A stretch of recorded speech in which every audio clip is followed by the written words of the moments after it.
And today, we're going to try something a little different. We're going to try and do this live. And I'm thinking we're going to make a 2D game in a few hours, possibly go over controls and attaching sprites to colliders and switching them out. That sounds like fun. And we'll make this completely 2D, so I'll show you guys orthographic mode. That sounds like a plan. So let's do it.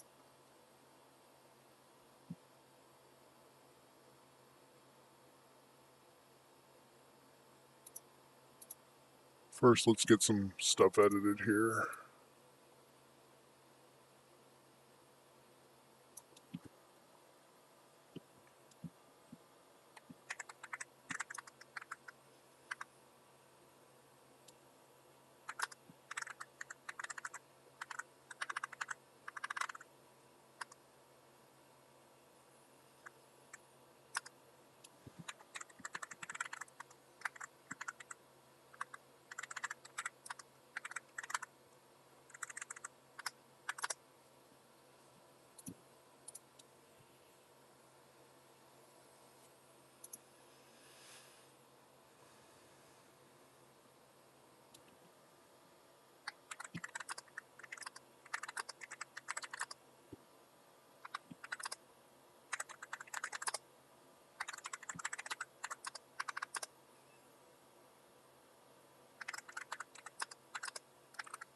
It's going to take a second here, folks, while I put in the video description and get the link out.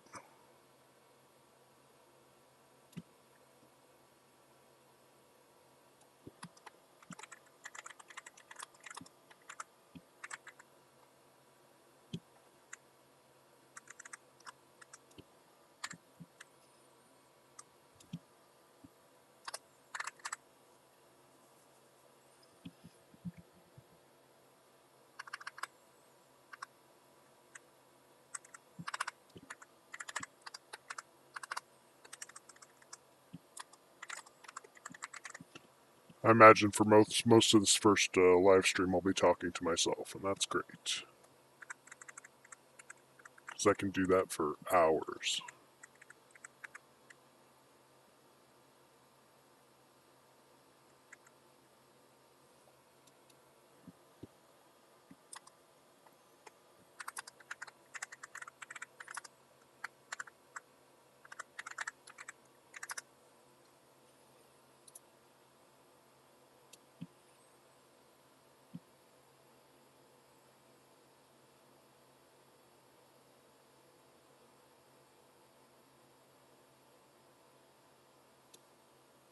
I got to upgrade my bitrate here.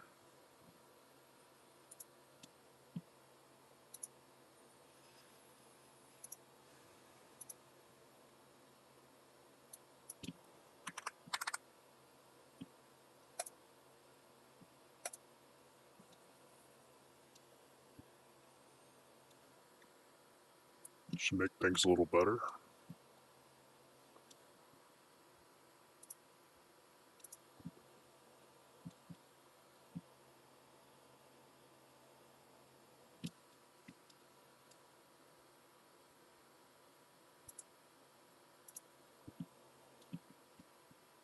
Let's see what this looks like. Alright, we're up.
Alright, links are out. Let's get this ready to rock.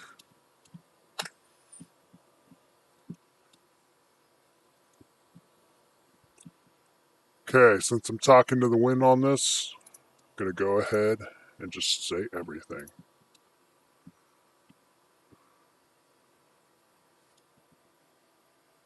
So I think the first thing we need is some platforms. BGE here.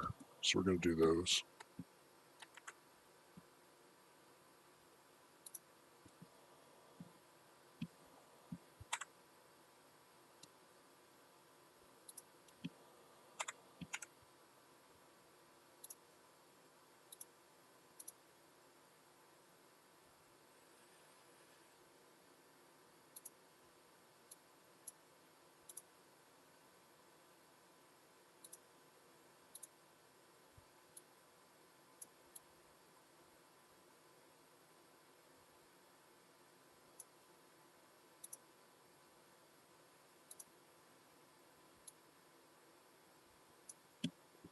Adjusting the world color.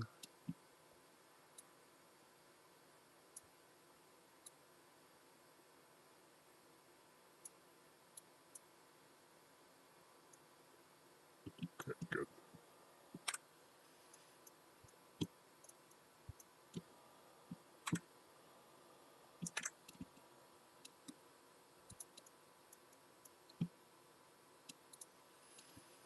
Alright, we're going to make a collection called platforms.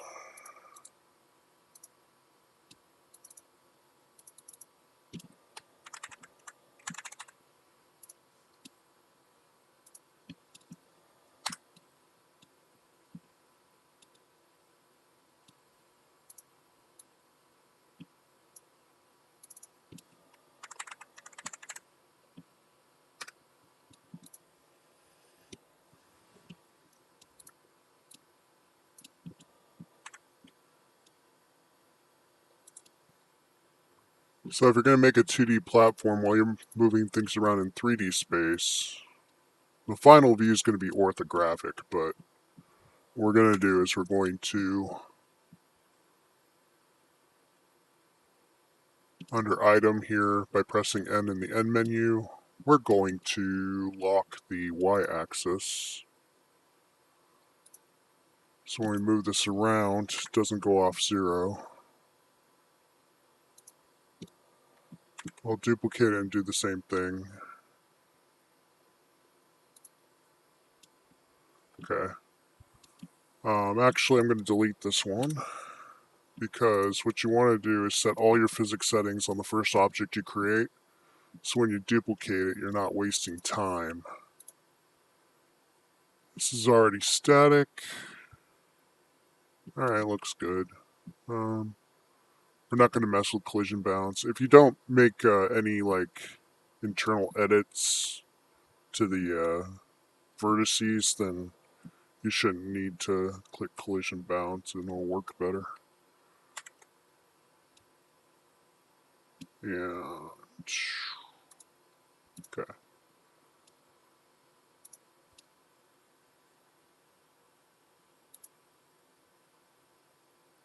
View, and we'll move this on the x-axis. We want this on 0, so we're using these sliders here. Alright. And we'll add our player collider. So what I thought I'd try is actually try and organize this like a Godot game.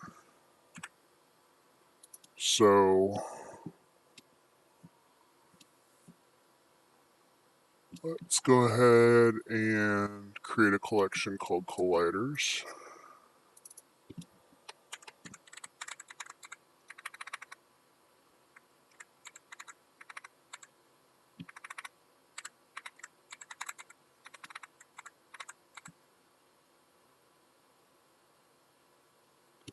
I hope I spelled that right. I don't care. Let me get the chat up so I can see it.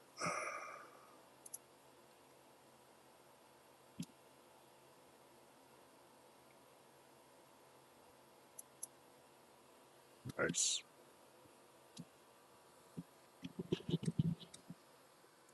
All right.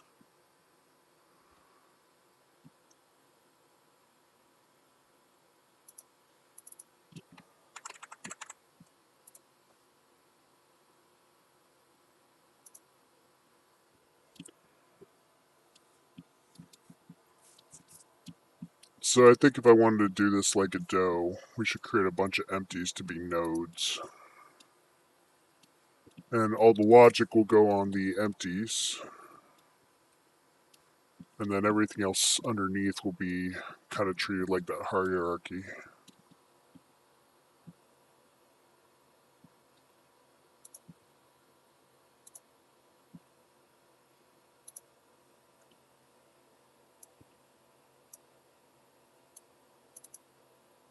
All right.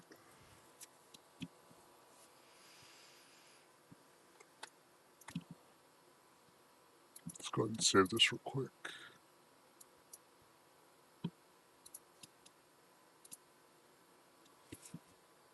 I'm going to run it. So I can set the stream to bring up the run time. Its own little window on the stream here.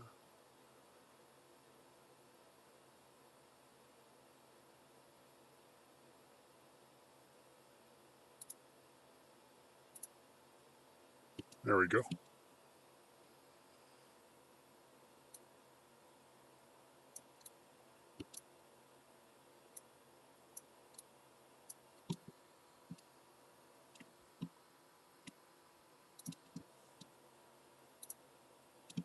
All right. Test playing. It shows up on the screen. Awesome.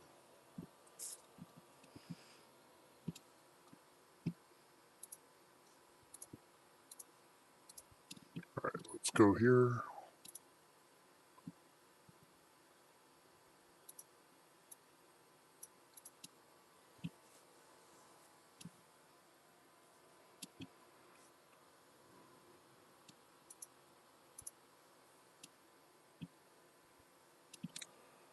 So in terms of organizing this, we're going to go ahead and create a bunch of empties so these things actually act like more object-oriented, even though it's not my thing. But we'll try it. Try anything once, right?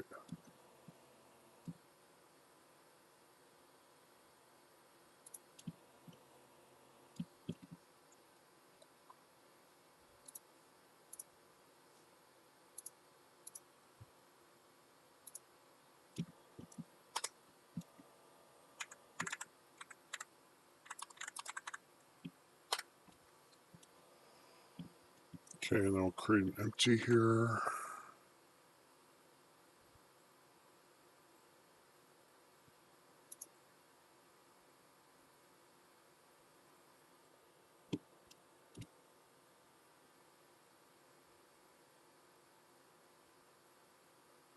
Let's do plain act.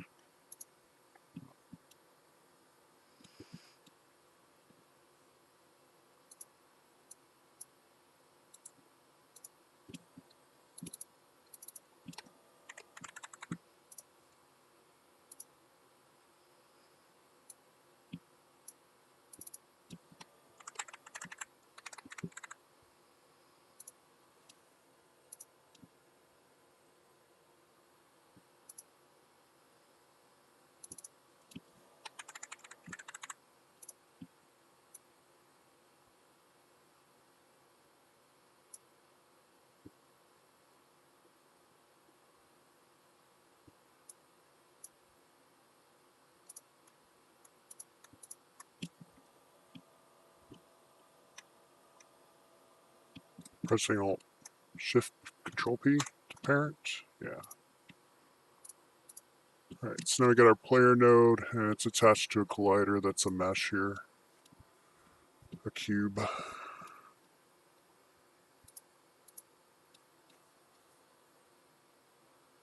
And we can create another collection called sprites.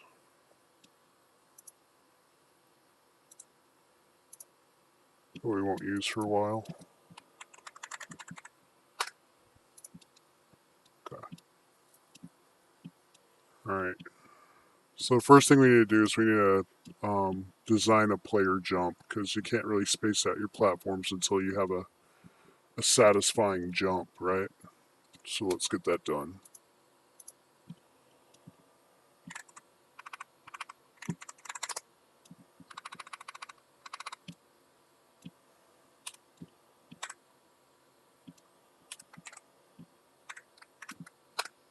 Let's create our Python file. So touch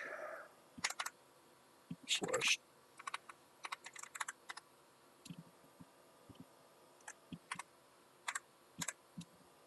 toot9.py. Then we'll go into Helix.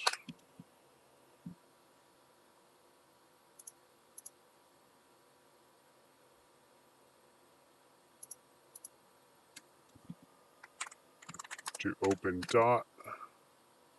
That's wrong.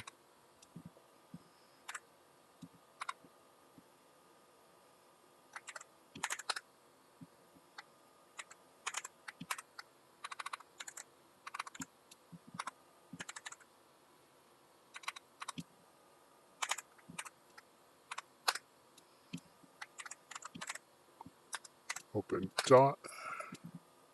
Type toot9. There we go. Import BPY. Import BPG. BGE.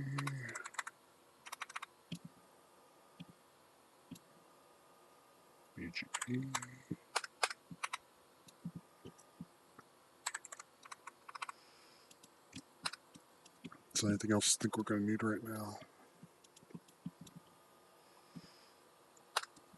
We'll add them as we go.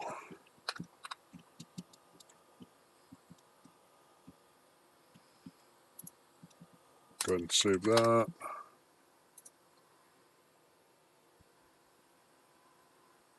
Here we'll do templates, Python component, change the name toot9.py. We'll save it over the top of this one.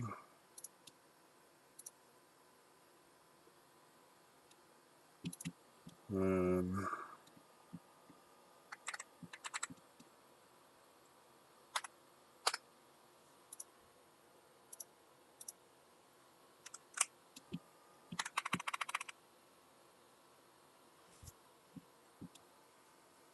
let's see here.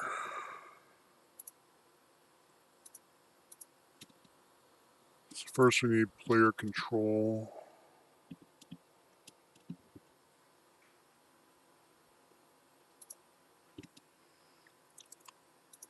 So we gotta set the physics on our collider.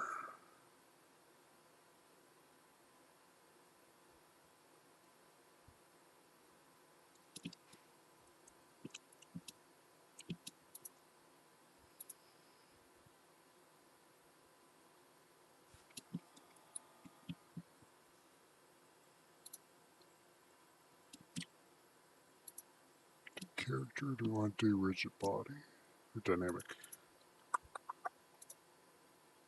Okay, that's fine.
Also, I think instead of using properties, we're going to use nothing but attribute dictionary on this one, because that'll be fun.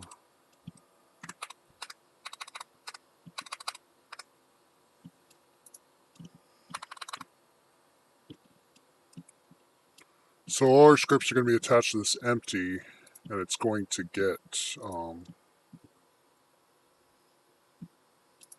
we'll use the children option to call down to this one.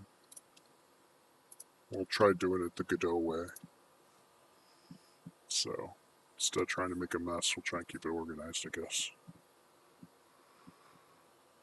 So let's do...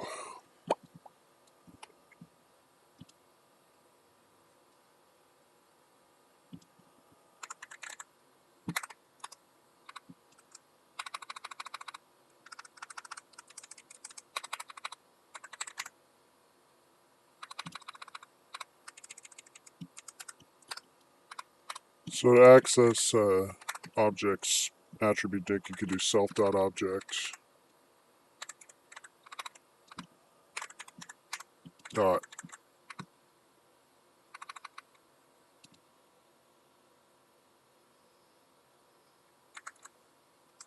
oh, forget printing it first, we'll do self. Oh, I know why I'm getting errors. I gotta name this thing.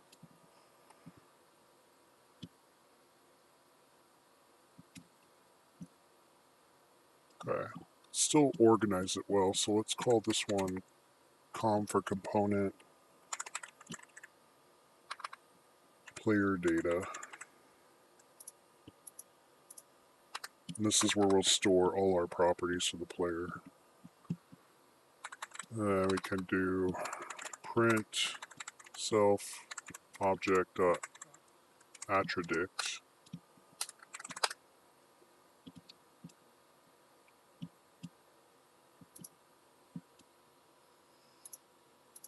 We need to add a pass function to start right now. There we go. Alt R is reload. Click on the screen. Play.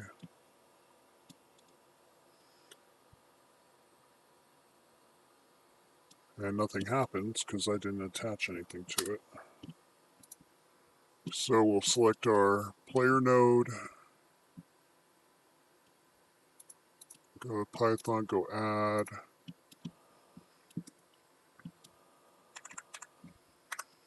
Toot9 com player data.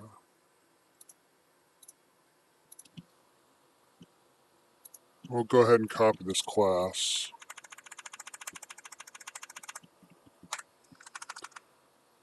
We'll go ahead and do this like entity component system. So we're going to create a class called entity.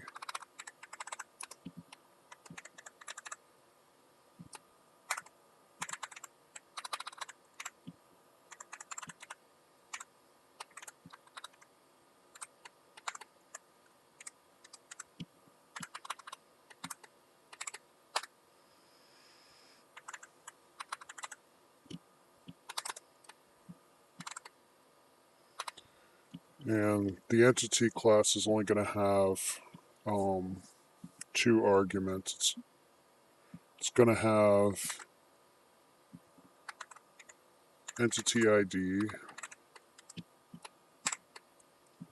which be a type int,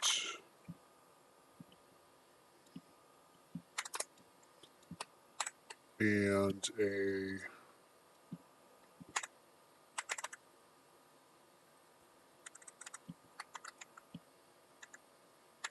entity name, just so we have more data to work with on it if we need it. I'll take in type string.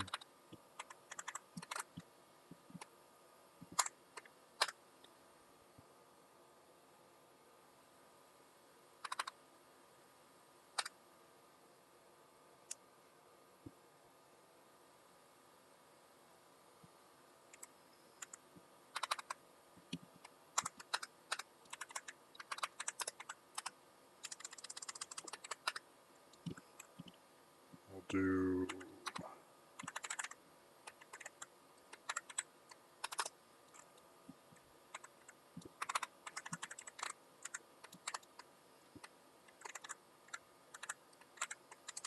assign these arguments to a variable.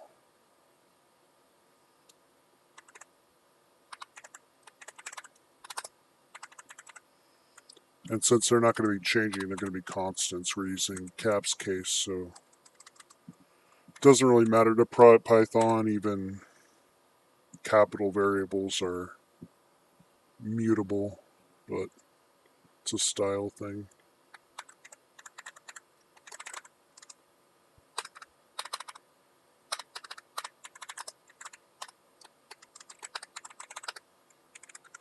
Okay.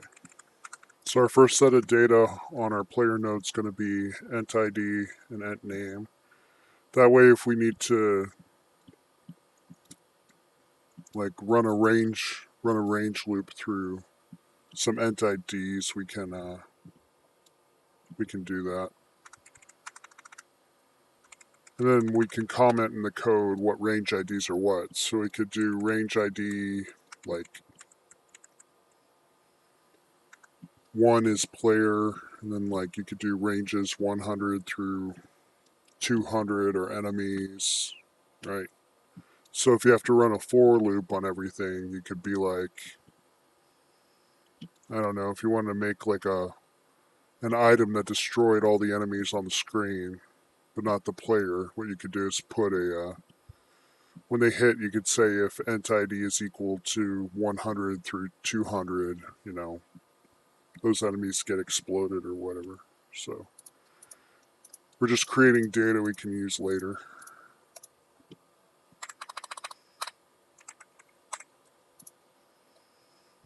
Then, hey human, congrats on being the first person to ever be on one of my streams. I don't have any prizes, but glad you're here.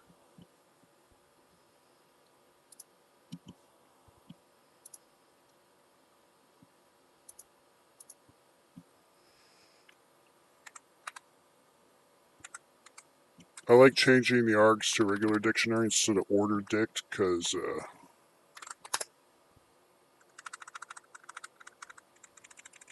they actually show up in the order you put them. If you do order dict, it'll change the order of them to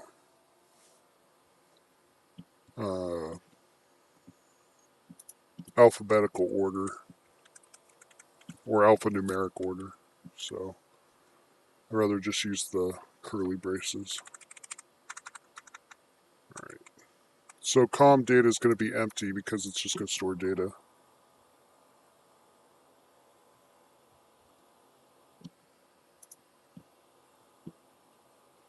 Yeah, no, UPBGE is pretty awesome. I mean, a lot of people don't know that under the hood it's actually running C and C++, and most of the performance hits are actually because of the ray tracing and Eevee. So if you uncheck the ray tracing, it gets pretty fast.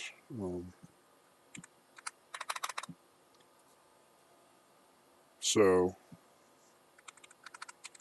Python's just like the, you know, it's the interface to the C code in the engine. It's like other engines. So I just wish there were more engines that had Python as their scripting language.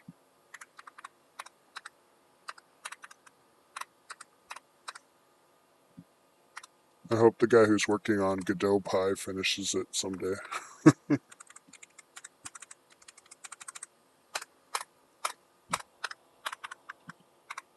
Alright, what are we going to do here? Com player data. So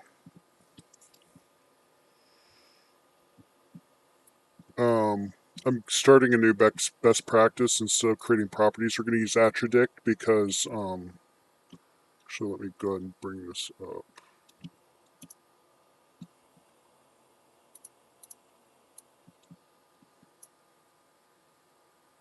Oh, come on. If we go to the Blender org website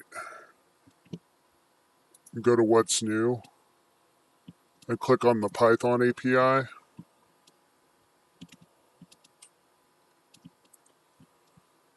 what you're going to see here is they got this new breaking changes to Blender 5.0. and it says avoid property handling. So if you look here, this is the way we usually do properties in UPBGE in Python when you're not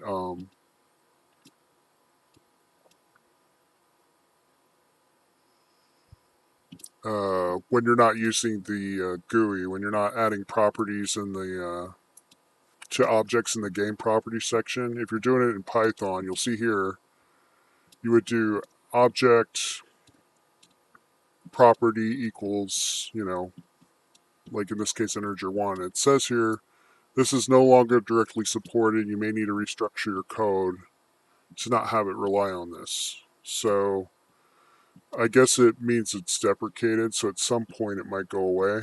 So, but BGE has a solution for this already, I think, and it's the attribute dictionary. So every object has this self-object attribute dictionary, and when we run it, let's run it. You'll see down here, it provides an empty dictionary that's attached to the object. So we can use that for our properties instead. So what we're going to do is, instead of using properties, we're going to use attribute dictionary. And let's get started. So com data, we'll just put pass on these because it's going to be empty. We're just doing a platformer, so we'll figure out what data we need to do later.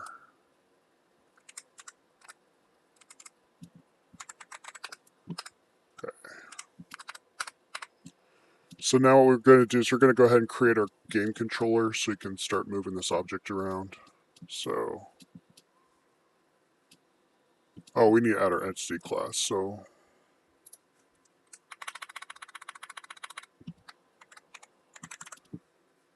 an entity is going to be added to everything eventually here, but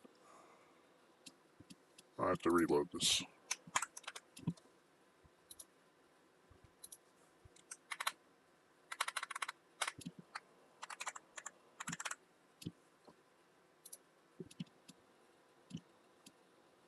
Oh, and I need to learn to spell.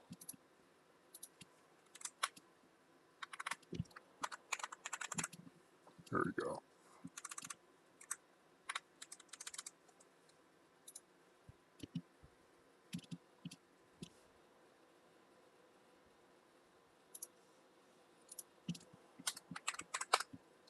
Okay, I saved it.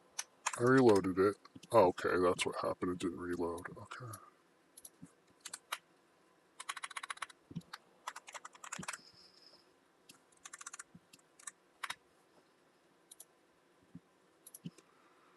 Now, one thing to know about this is that the order of components here, any properties you create in a lower component are not going to be seen by the upper component. So it's usually a good idea to have your your game properties, when they're inside a component, that they're higher up on the list. This other section here called game object, it's for using a KX game object class. The only reason I think anyone will want to use it is it attaches a single Python script that's under class KX game object, and it basically allows you to use the variable self to apply all the stuff. So self is equal to self.object here. So if I type self.object,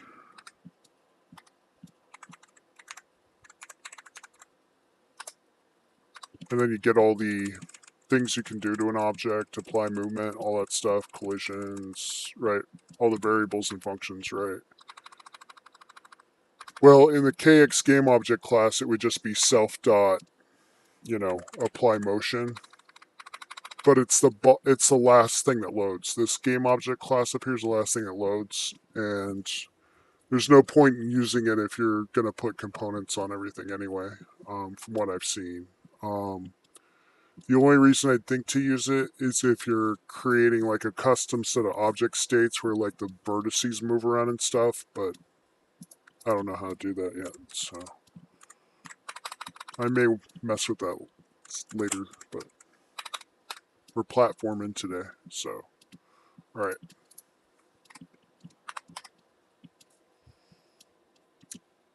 Okay, so we need to create a game controller component to move everything around. So we'll do class sys game controller. So what I'm using here is I'm using an entity component system paradigm. So all objects in the game are going to have this class entity with an entity ID. For example, this player is going to be entity ID 1, and its entity name is going to be player. And then com player data, that's a component. And all this is going to do is store all the values for our player node, which is an empty. And then the collider is the cube, and that's named player collider. So I'm doing this more object oriented tonight instead of just randomly typing a bunch of crap. So it's gonna oh, the chat went away. Let me see my chat here.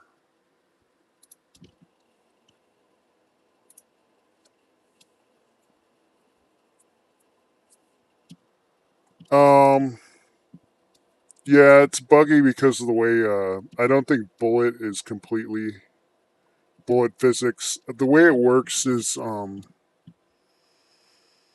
bullet physics is based on the object mode layer.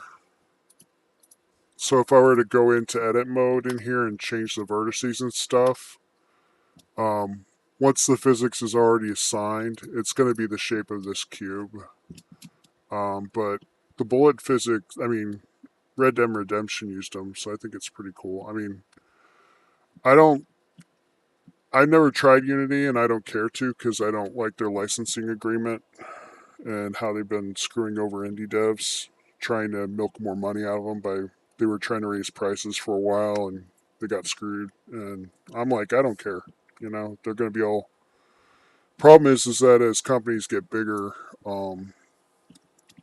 the people who take over them are business majors and not engineers, and the only thing they're interested in is milking, you know, squeezing blood out of a stone. Right? They're just trying to milk the developers for all they're worth, and you know, I'd rather use Godot than Unity. So, but I love Python and I love Blender, and uh, I just go with what I know best. So, um, I know Godot a little bit, but it's been a long time, and I think I'll get back into that probably eventually. But I just I want there to be more Python game engines. I was looking at Blend for web actually, but that's in JavaScript, and it runs in 2.79, but you can make HTML5 games with it in Blender, but whatever. I'm here to just prove UPBGE is awesome instead of, you know, people dunking on it all the time. So, alright.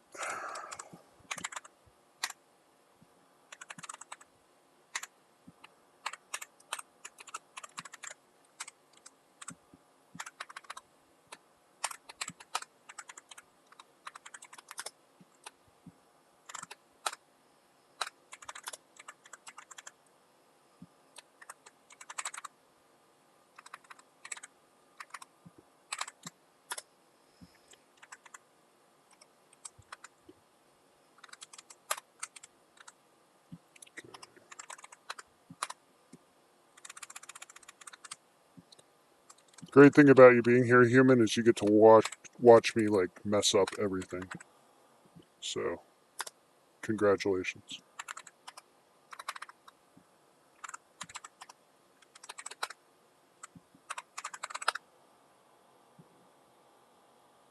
You want jetpack mechanics? We could do jetpack mechanics. Let's do it. Okay, yeah, I'll respond to you. Okay, this is now a platformer jetpack game. Okay. So to do that, we need to change the physics to dynamic.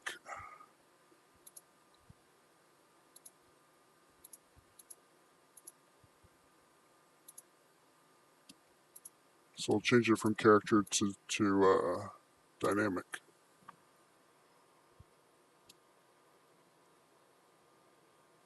All right.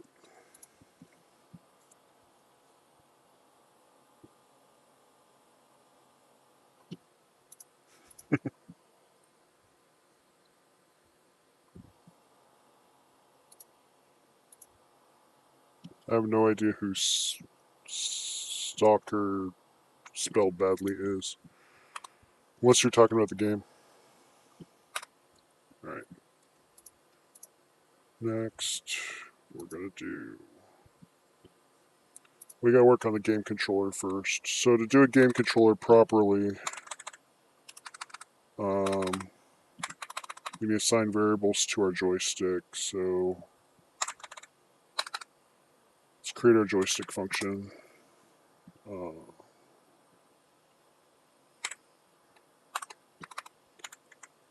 So we'll call our first one CR axis for controller axis and do self.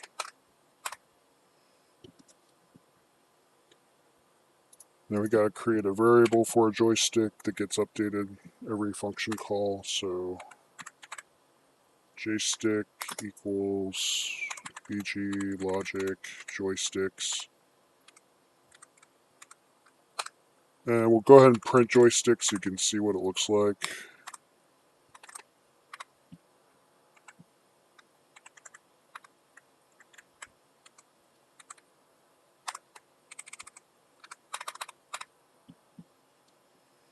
Then we'll run the function down here.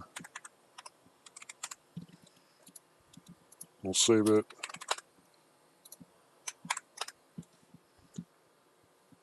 And we will reload our script. We're going to create another node globally because we want the joystick to be able to affect more than just the player node. So we'll create another empty node here. So Shift A to add, empty, and we'll call this one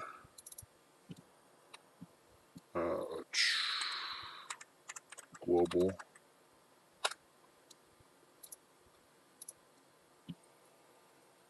I suppose if we want to truly do the object-oriented thing, we can make everything a child of global. And then we can go up and down the chain based on that, but well, let's try it. So I'll do Control A to parent the player node to global. There's Control P. There we go. Parent object.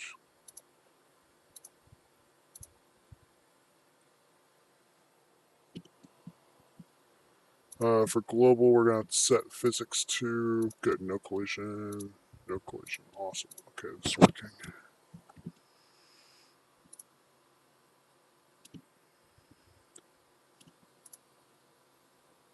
We're going to go ahead and add an entity to global and set it to value 0.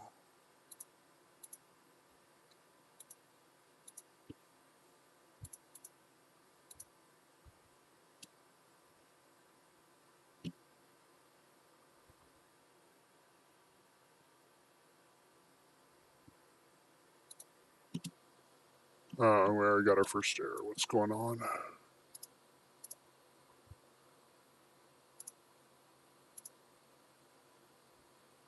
Line 29. Oh, we need a pass here.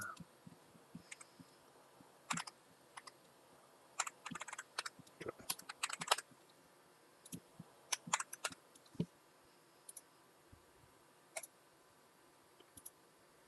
Alright, so our global entity will be entity 0. And we'll go ahead and call this, give it the entity name everything. We probably won't use it, but let's just call it world. No, world's confusing. Let's call it all. No, that's a keyword. Let's do everything. Okay, fine. Okay. Alright, then we're going to continue with our, select our player node, add component, sys game controller.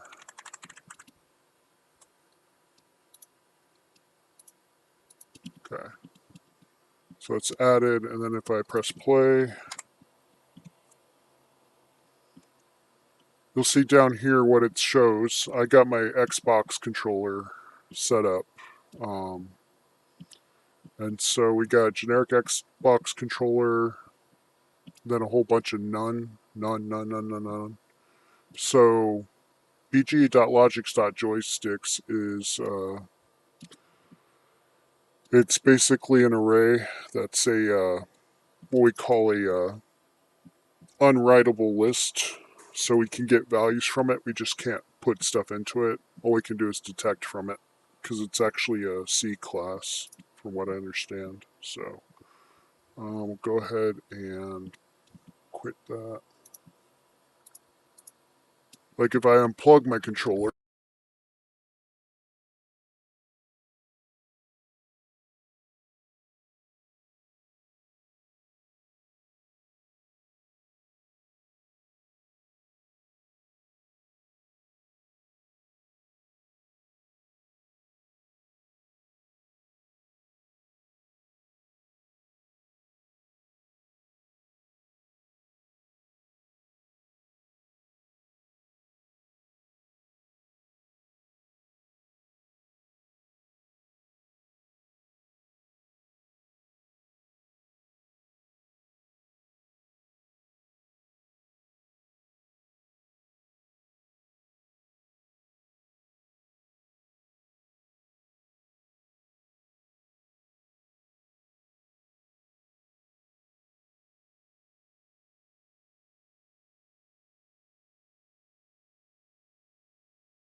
and I am back. That was dumb. I disconnected my microphone instead of the game controller. I hope you enjoyed that.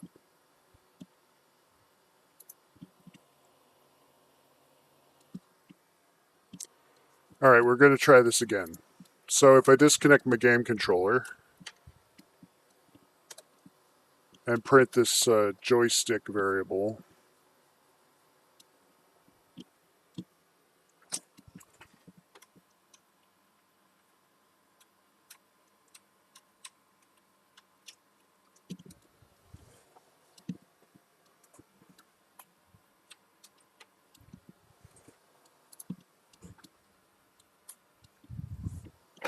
Okay, now if I print this joystick variable,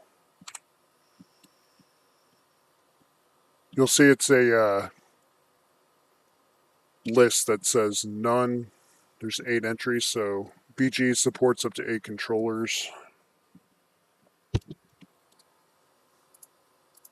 And then if I put the joystick back in after I quit,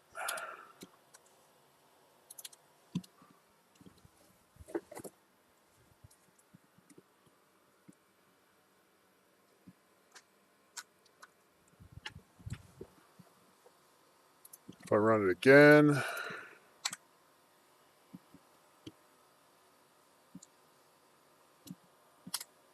so when you use a game controller to prevent it from freezing up if the game controller gets unplugged or if you're using a keyboard at the same time, well, we could do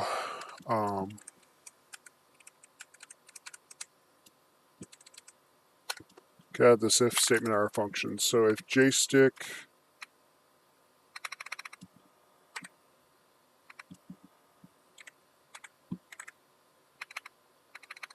actually we'll add it down here. So if BGE logic joysticks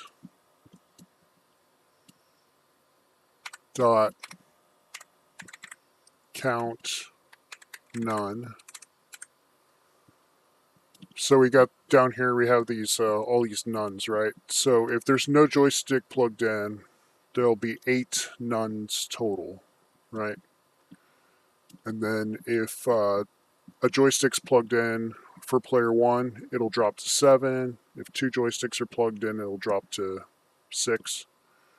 So what we want to do is do if joysticks.count none is less than 8, then we can run our joystick function.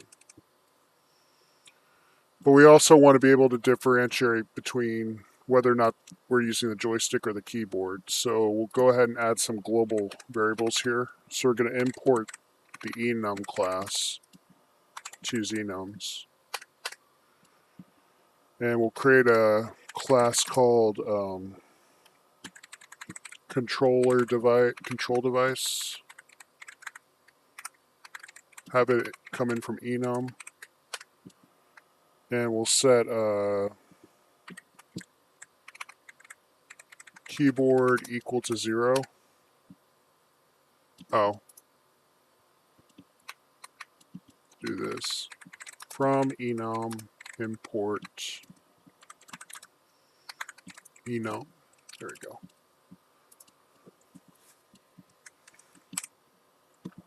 Then we'll add controller equal 1. And instead of doing this, what we can do is we can add in our start function, we can say if bg logic dot joysticks is greater than or equal to, oh, we just say equal to 8, meaning that our none count, there'll be 8 nuns here, meaning no controller is connected. We can then say self dot device control or control device is equal to control device dot keyboard.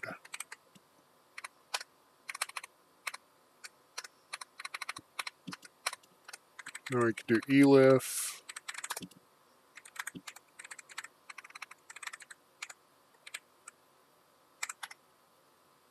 oh, we have to do count none. Oops. I'm good at Vim, I swear.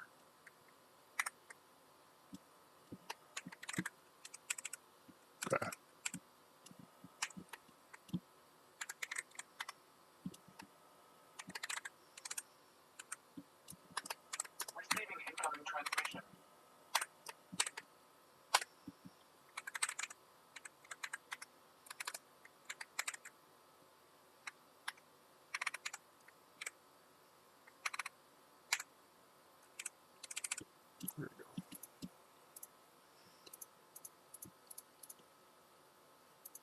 I need to spell that right? Oh, let's use joystick.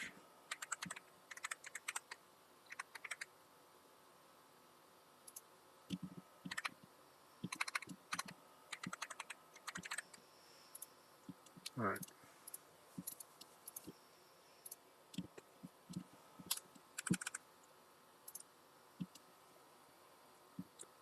And then we can do down here, if self dot control device is equal to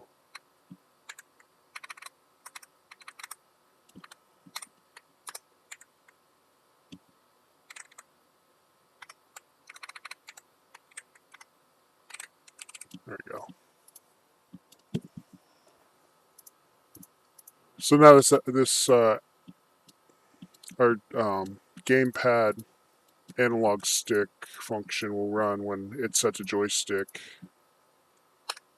And then we can create another function called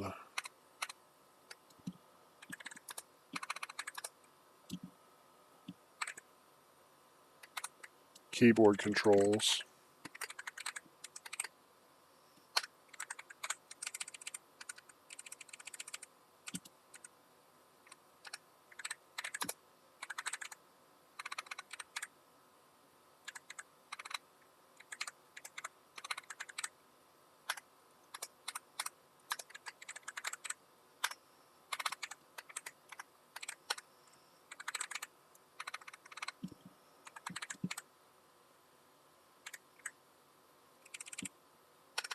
Okay.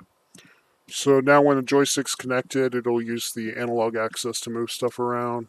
And if there's no controller plugged in, it'll do the keyboard controller function.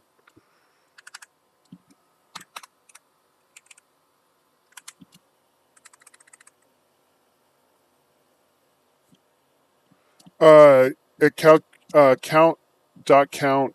calculates the occurrences of a data type, or yeah, it can do. You could count a string, but you could also count like you could do. You could put in there none, which is a data type, right? So data type none. You could do count str, so it could count a string. The number of strings per entry. You could do count bool, like count bool for booleans. So yeah, it's part of the list. The list in the list class in the standard library. It's a function from there. Since this is what we call a.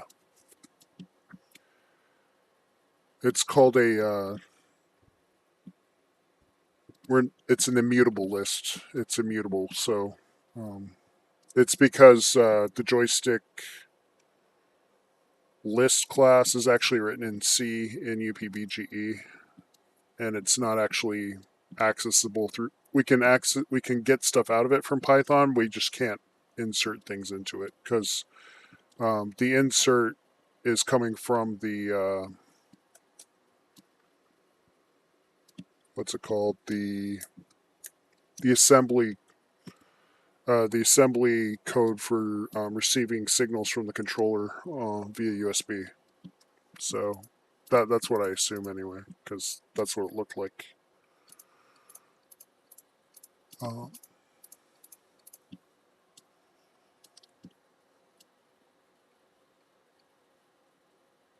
So it's counting none because none is a data type. None's a data type that only has 16 bytes. Integers have 23 bytes. Booleans have 23 bytes. Integers have like 26 bytes, and they grow dynamically based on how big the integer gets.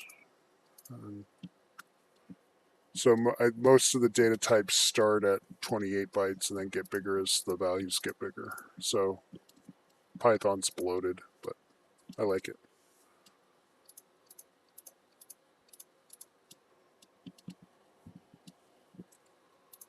All right, continuing on. Let's actually make stuff. All right, so To get our axis, we need to create a variable called axis, or for the axis. So we'll do CRAxis is equal to JStick.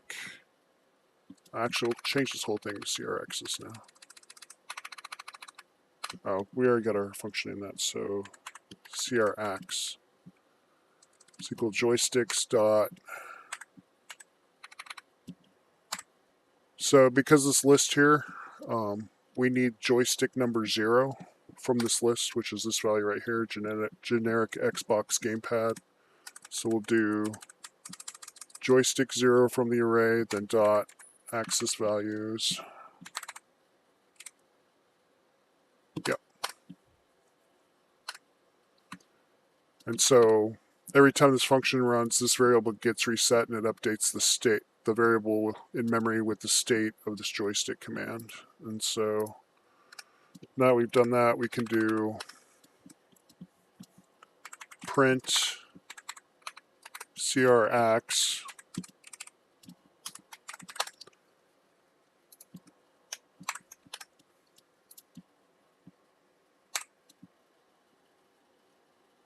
you'll see now we have an immutable list with a bunch of zeros in it, right? So when I move my left analog joystick,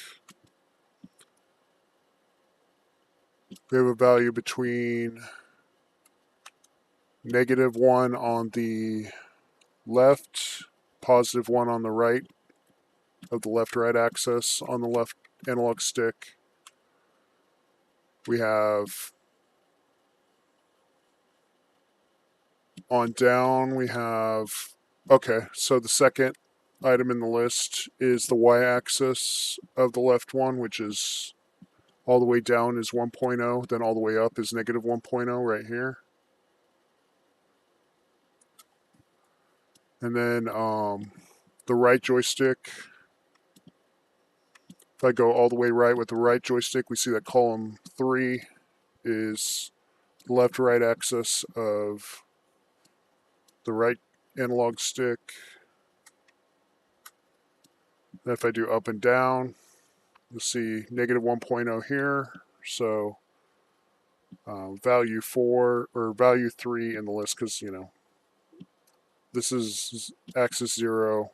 This is item 0, 1, 2, 3 in the array, and then down is 1.0. Then the two triggers are, let's expand this out.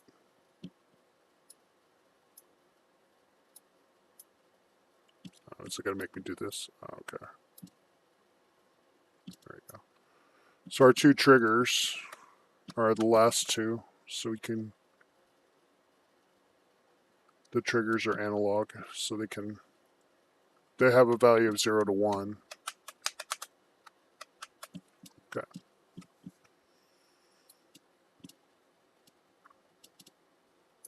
All right.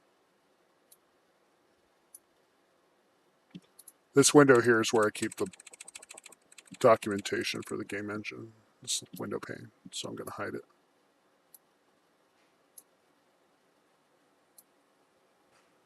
There we go.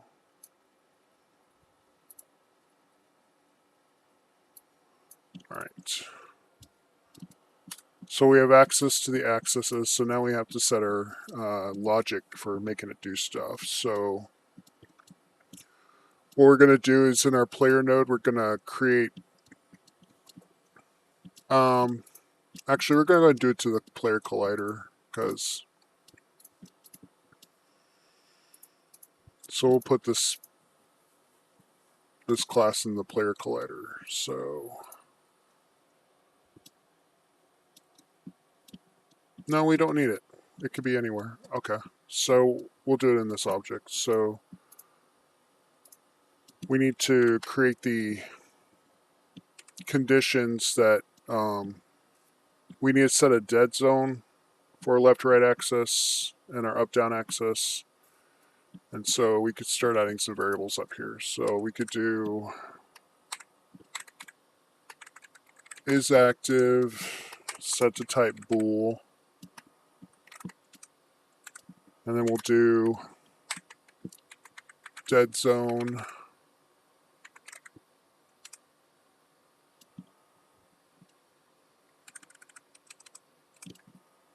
and set it to type float.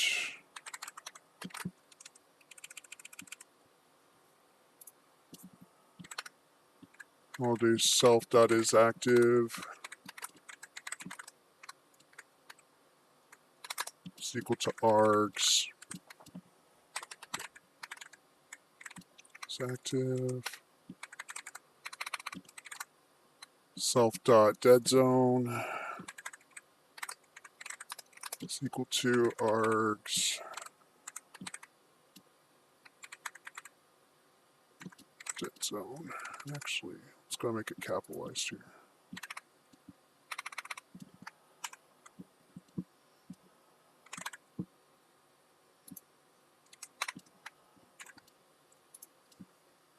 Get the chat back up.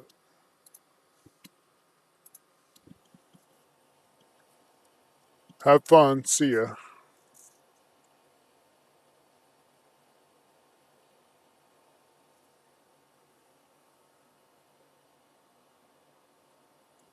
Thanks, human. Have a good time. Peace out.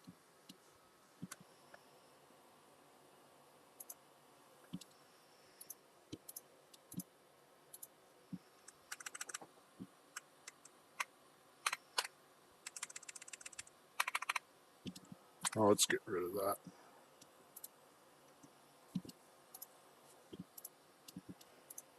All right.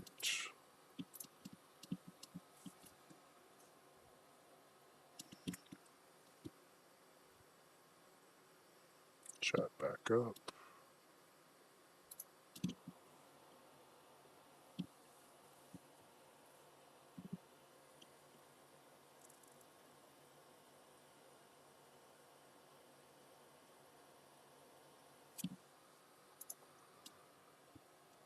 All right. Let's keep going.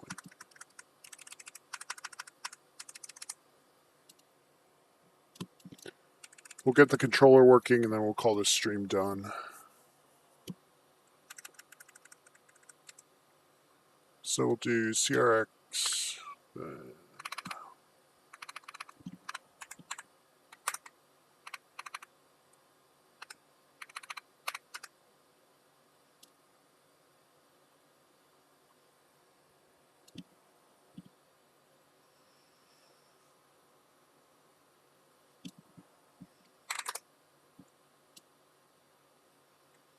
All right, so what we're going to do is we're going to add the values that trigger things starting to move. So we'll do CRX is 0.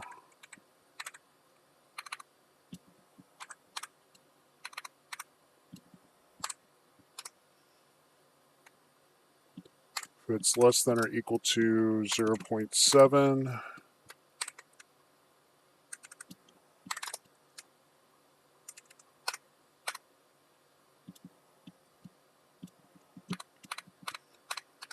we're going to add a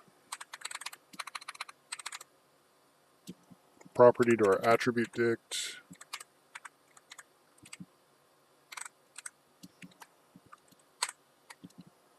called okay,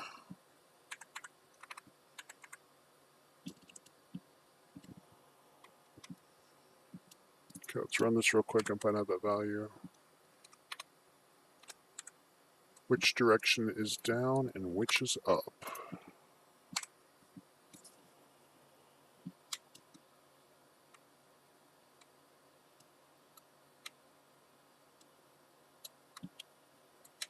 Okay, so left is negative, right is positive. So if it's less than negative 0.7, we're going to do controller LFT, CR is equal to none.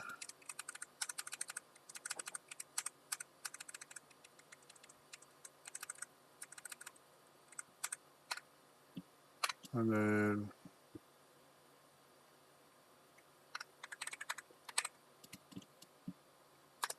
do else.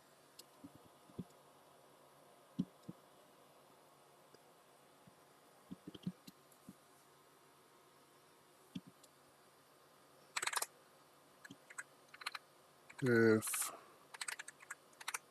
CRLFT in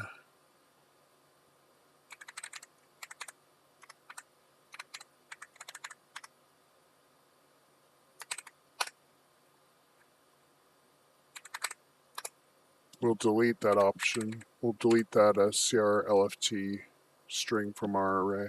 So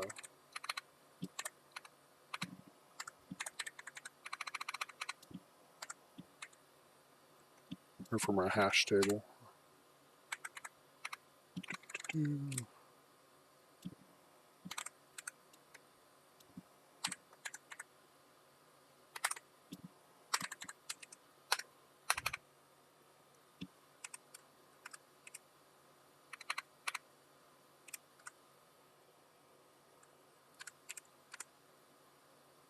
And we'll just copy this a bunch of times.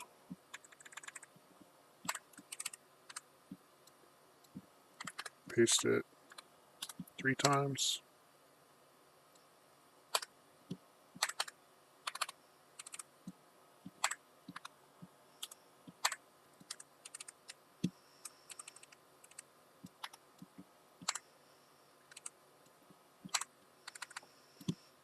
Okay, then we'll do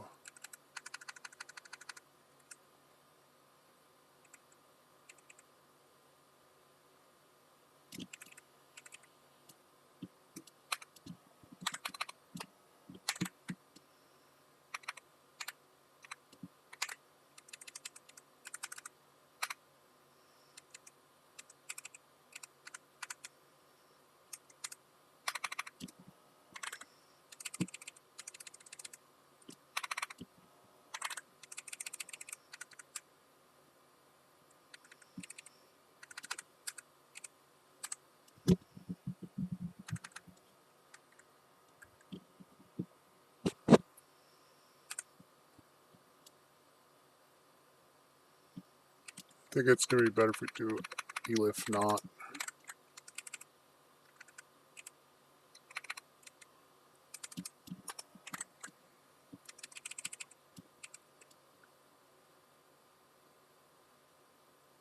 Nope, that doesn't work. There you go. That's the right way to do it.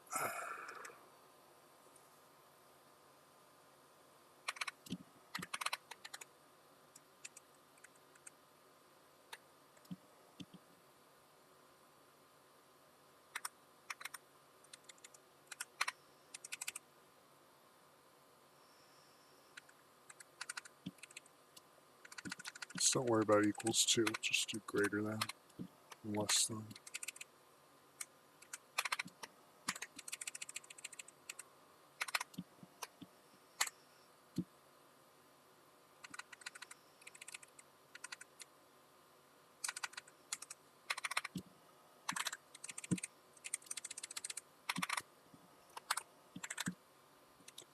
Alright, so if I pull all the way left, if I pull left on the analog stick, once the value of the analog stick gets below pole 7, it's going to add CR left to the objects dictionary array.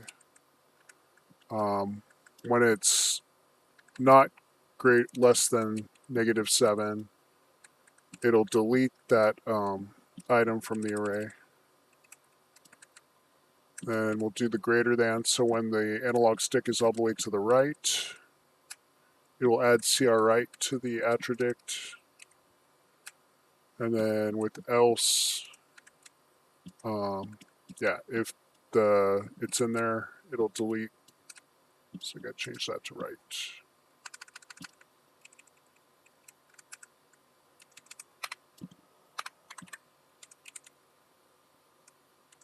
There we go. Then we got to create our dead zone. So, oh, we'll worry about dead zone later. I guess we could do it here. So, negative self dot dead zone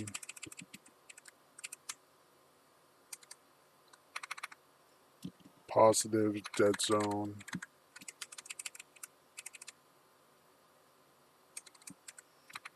Negative dead zone.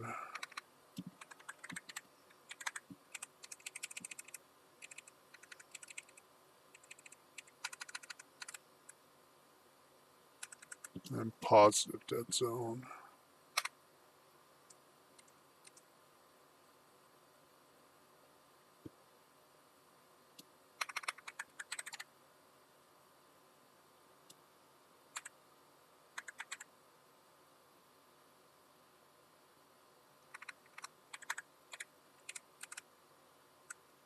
Okay.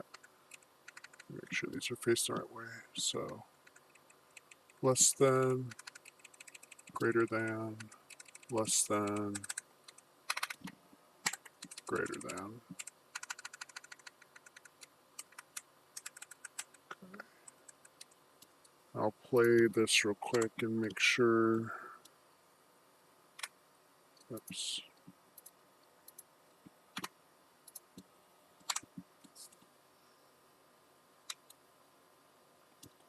Okay, so down is positive, up is negative.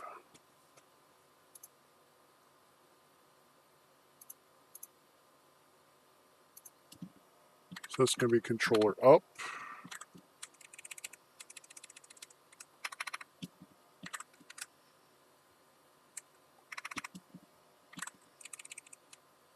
This one will be controller down.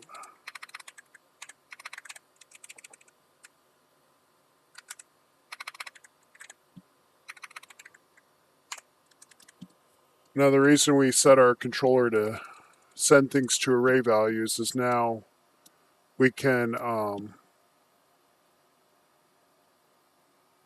target the attribute dictionary of every object we want to control with the controller. So as the state changes, we can control different things on the screen instead of just the player. So like if you want to add like a targeting reticle, or like, I don't know, switch characters when they meet up, you can do that.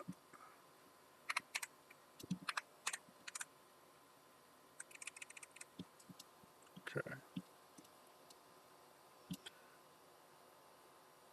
Then we need to add our dead zone code. So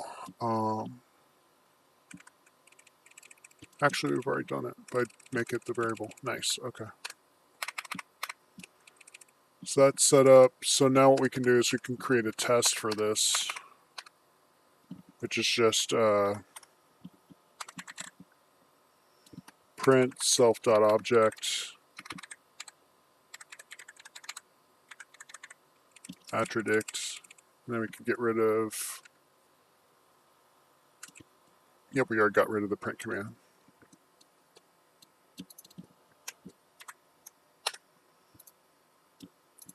So now if I press play, oh, it's still running that way.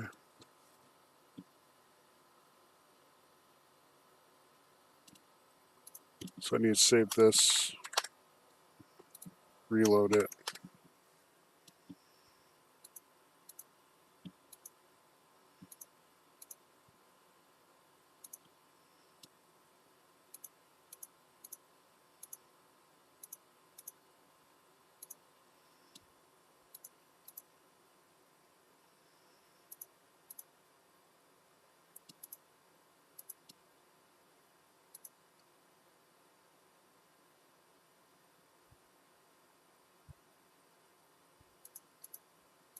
Okay.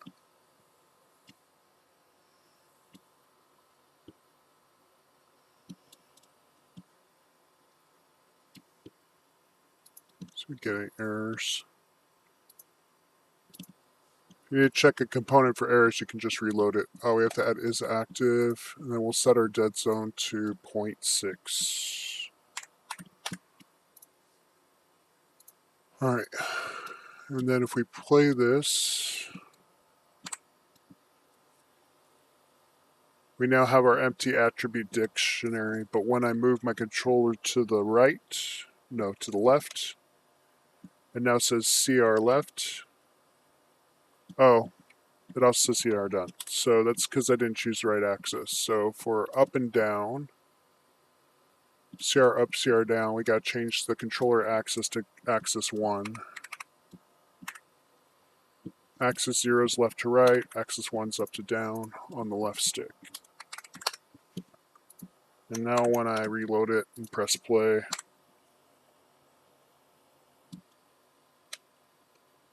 we see in our dictionary here at the bottom, the attribute dictionary now says CR left, CR right, CR up, CR down. So by putting it in having the controller pop these values in and out of an array, now every object can basically detect the controller state of the object it's attached to. So rather than having to check the controller for a number, right? So that's done. So let's apply it to some movement here.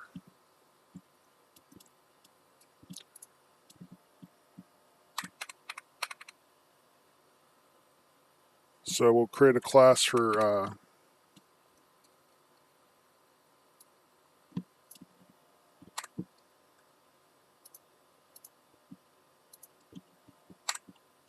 player movement. If I can delete it, hold on. So take that, then go GE, then do paste. Change this to system player movement.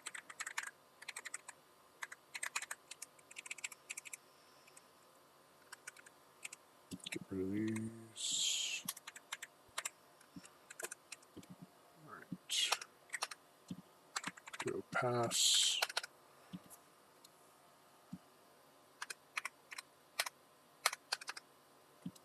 So we'll do a function called movePlayer, takes in self. And what it's going to do is it's going to detect these array values that are added to the attribute dictionary, right? So we can do if CR left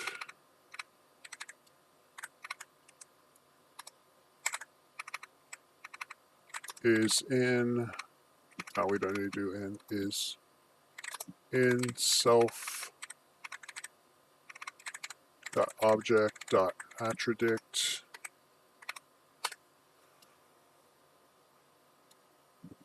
Then we could do self dot object dot, is it player walk?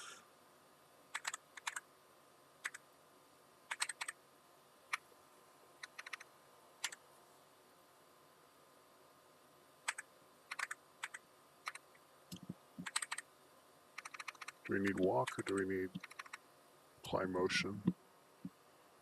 Oh, let's just do the position.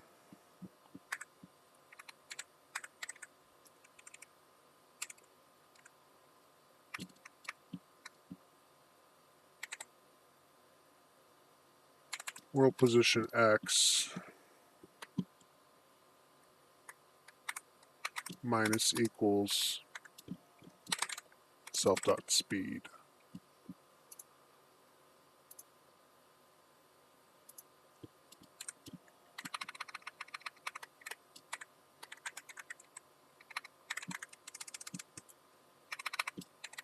So we'll clean up our class here.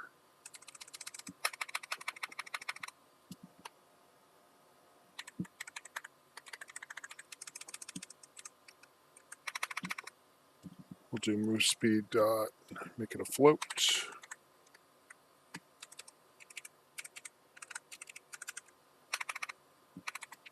Self dot is active is equal to args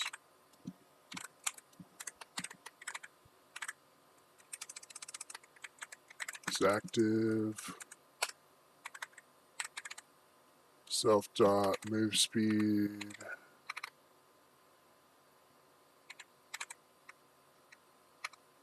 self.speed is equal to args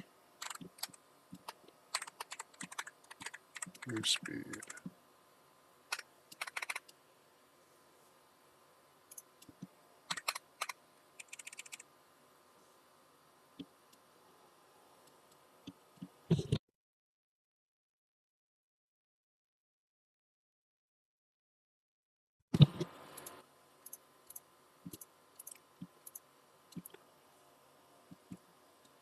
See how long we're in on this live stream.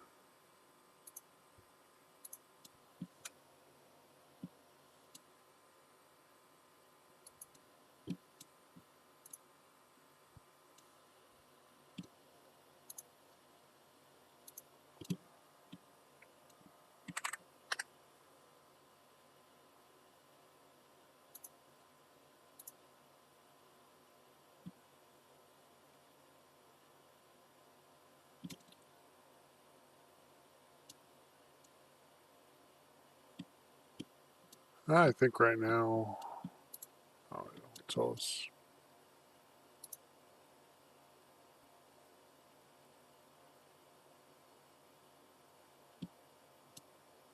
Okay, so far at 90 minutes. So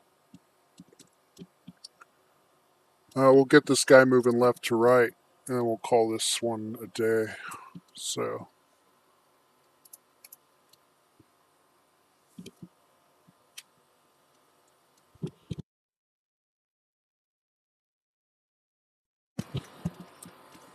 no one's watching. There's no reason to be here.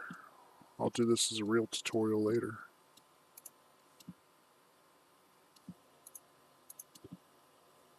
You want to know a secret? I don't live in my mother's basement. All right.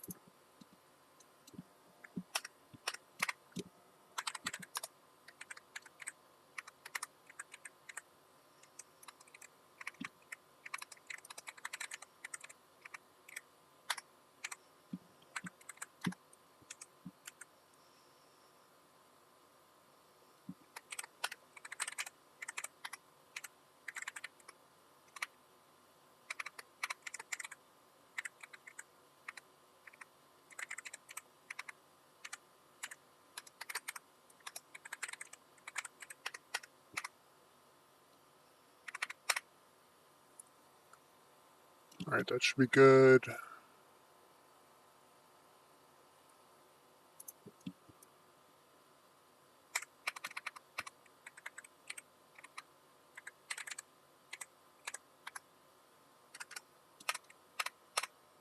Okay.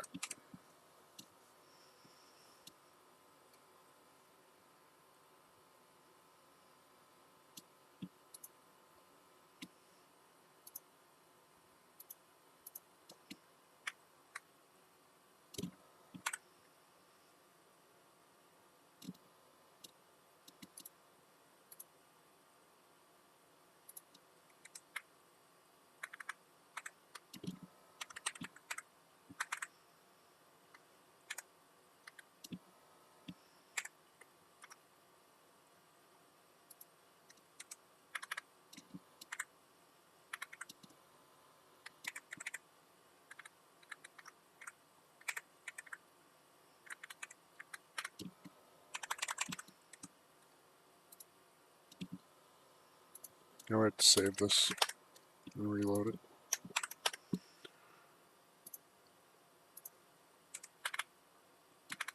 Sys player movement.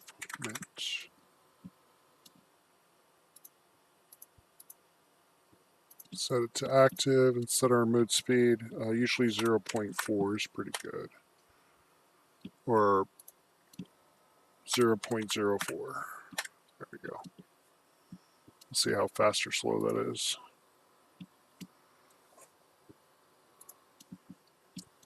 I'm not worried about delta time with this one because I'm using Vulkan, so it's just going to be 60 frames per second. That's all it does. So it'll just be 60 frames a second. So we don't have to worry about delta time. Okay, I can move left, but right is causing an error. Okay. Because I typed something wrong.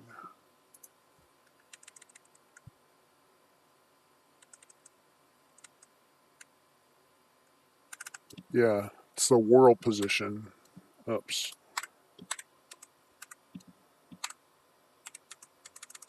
There we go.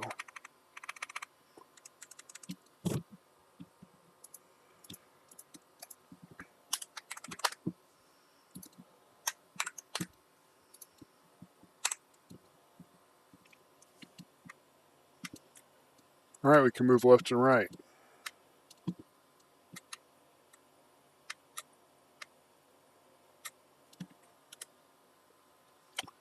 But we got too many components on too many things. So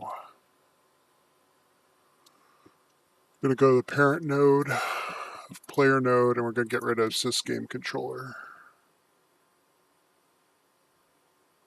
here. And it's only going to be applying to the collider.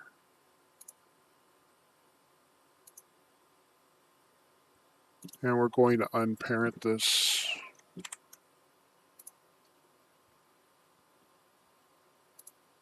And unparent this.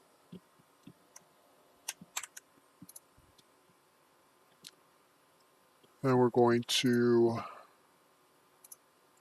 parent the player node to the collider because it needs to go that way. Or we'll delete the player node altogether. We just got to do it to the collider. And we'll add the entity ID to it. So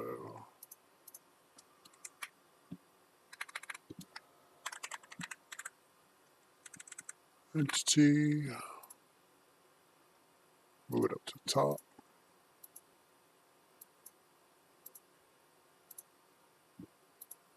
This will be entity 1, and it'll be called player.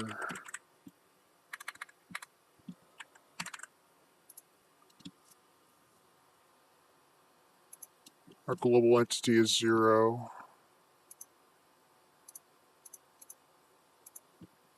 And everything in the game is going to be a child of global. So if we want to do some weird stuff like flip the orientation of everything or change some kind of value like that, we could do it to everything. So make global the parent.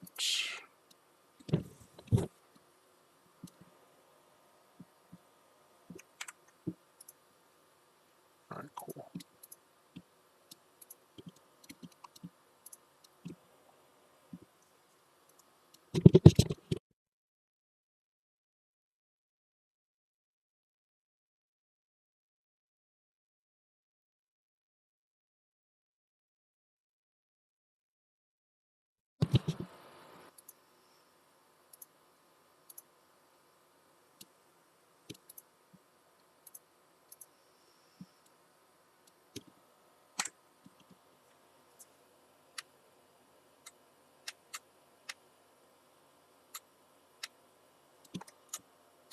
Okay, something's wrong with my controller code. What did I not do right?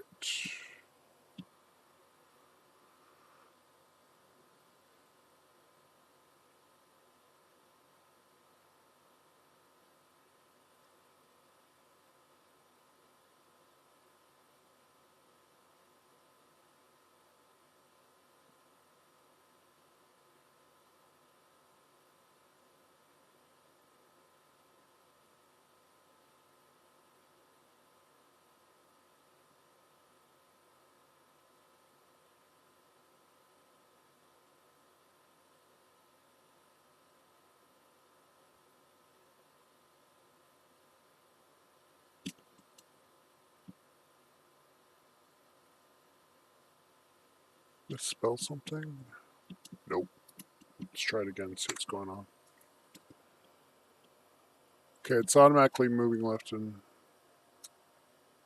Oh, it's not deleting it though. Why? I know why. Okay.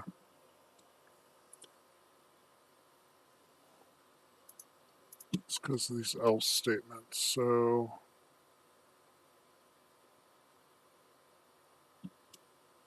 it's because we're still getting a value from CR axis. So we have to do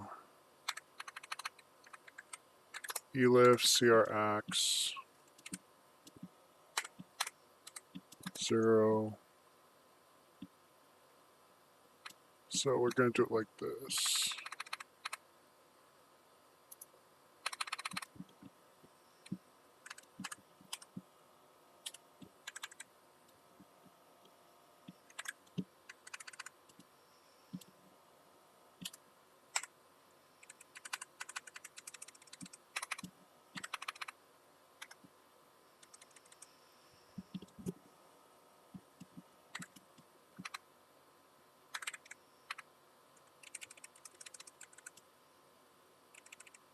This have to be a bunch of elif statements. If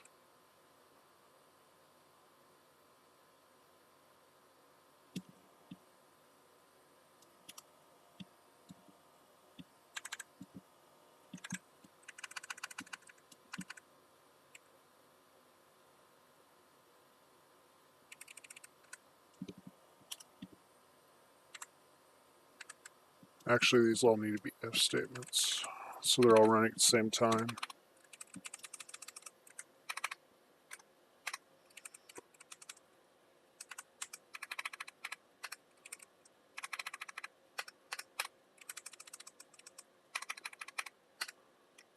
Okay.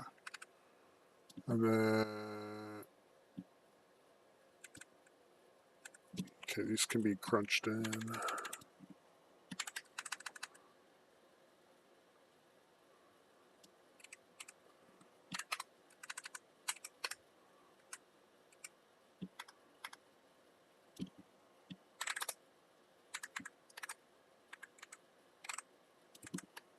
So if 0x0 is greater than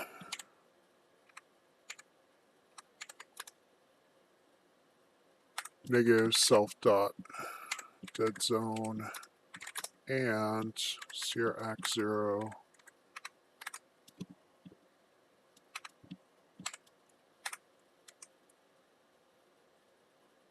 is less than self dot dead zone,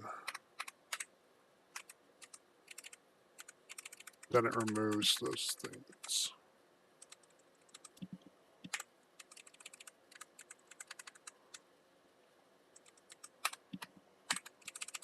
All right.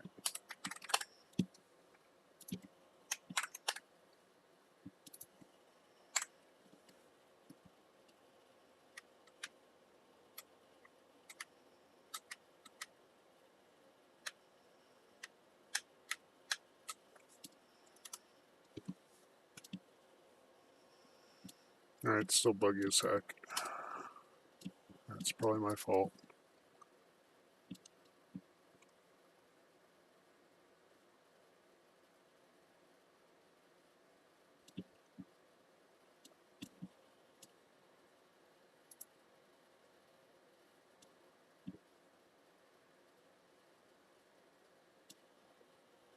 Wondering why the thing is still up on the screen.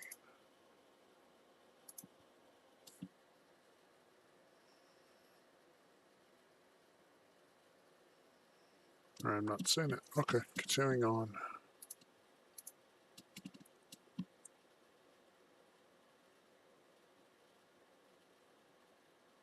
I do elif.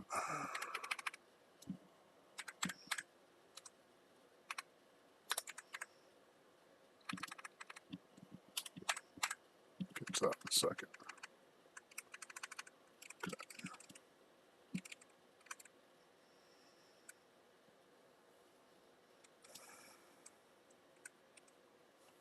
Let's put them both in at the same time. That's what it's doing. So we have to do.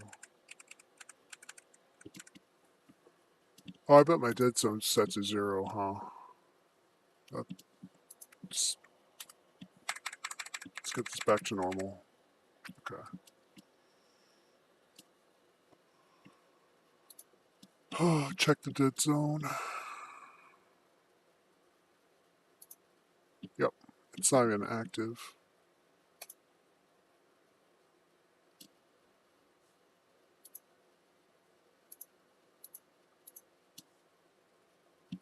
Okay, so dead zone has to be set to 0.6. Okay.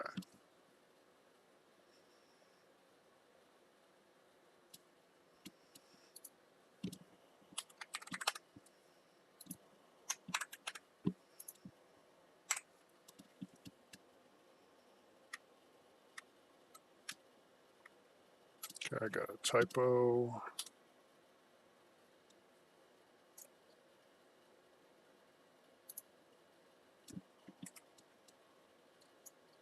Let's run again, get the error.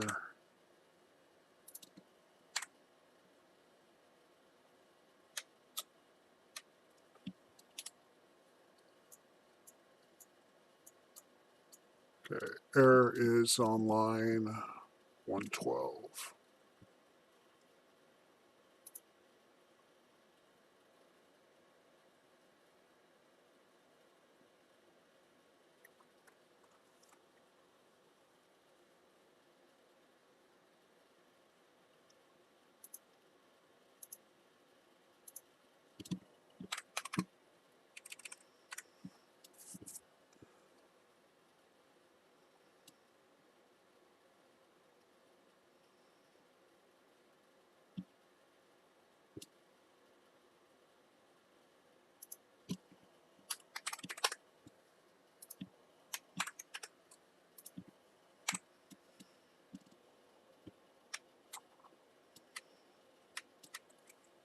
Okay, going left, going right is giving me an error.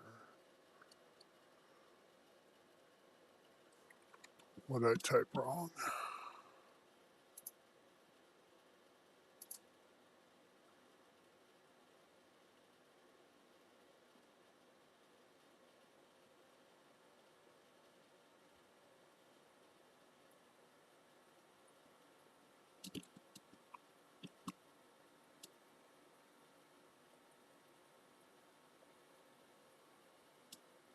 Going left, going left. CR axis 0 is greater than dead zone. It's going right. Going right, going right. Okay, that's not where the error is. The error is something dumb I typed here. So if CR left in minus equals self.speed plus equals self.speed. Let's try doing this. Plus equals negative speed. Self.object.world position.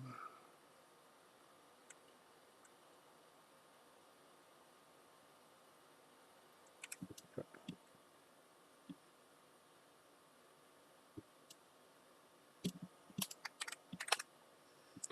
See if I get an error again.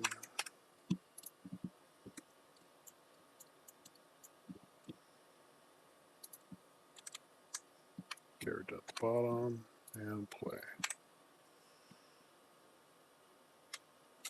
Move right.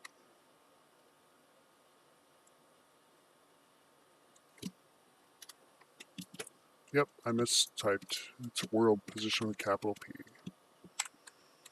There you go.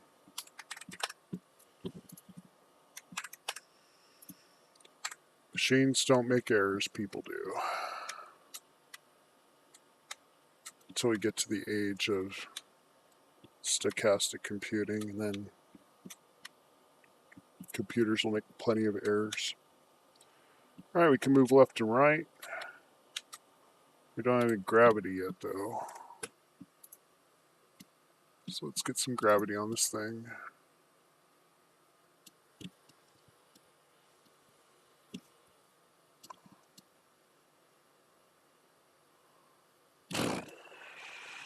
It can't be a parent of world, can it? Okay, we'll get rid of the unparent. Get rid of the parent. Alright.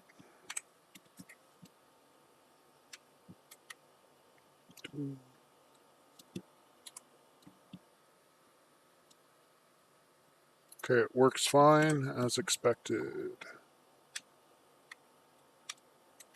So you'll see here at the bottom we have our attrodict hash table or array. And when we move the controller left, it puts in CR left is equal to none. And if we press right, it'll say CR right equals none. And then our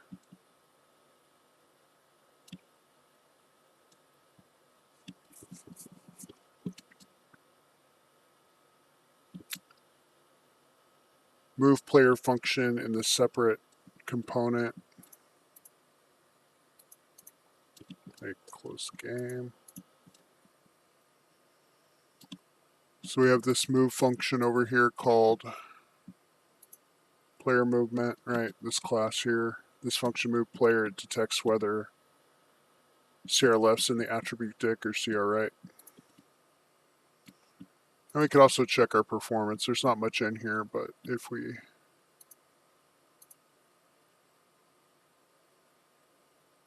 let's disable frame rate, turn off VSync.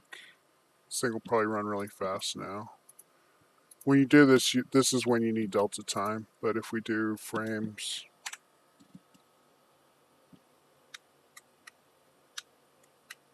oh yeah, this is set to Vulkan, so it's going to be 60 frames regardless. But the reason I'm using Vulkan is it loads shaders faster. So, alright, cool. Alright, so that's how you do a controller. That's how I do a controller, but for the axis. So we create a axis variable from BG logic joystick 0 axis values. Then we use that variable to detect whether the analog stick is on one axis greater or less than our dead zone. And if it's less than the dead zone, it creates a controller left value in our attribute array. We do CR right when it's greater than the dead zone, the positive of the dead zone, and put CR right in there. And then in our movement function, it detects whether these values are in the array, and if they are, it moves them, and if they're not, it does nothing. So this can save you, popping things in and out of an array can save you a lot of headaches with like doing firing a trigger, on trigger pull or on trigger release, right? Popping things into and out of an array is basically for like on button down or on trigger pull, right? If you want to do on release, then you would have to set an integer to increment from another function, but we'll go over that later.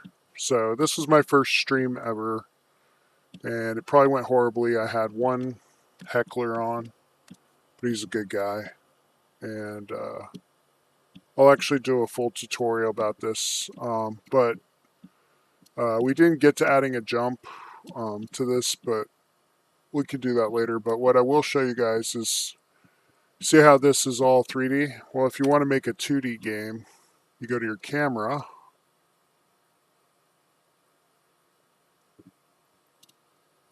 select the camera, and go to camera properties, and then change it from perspective to orthographic. And we'll have our camera zoom out, and shift left and shift right. There you go. So now, when we press play, you got your 2D game. Isn't that neat? So if you just want to do a 2D game after you built your level, made sure everything's on the 0 axis, you could just set your camera to orthographic, and you got your 2D game.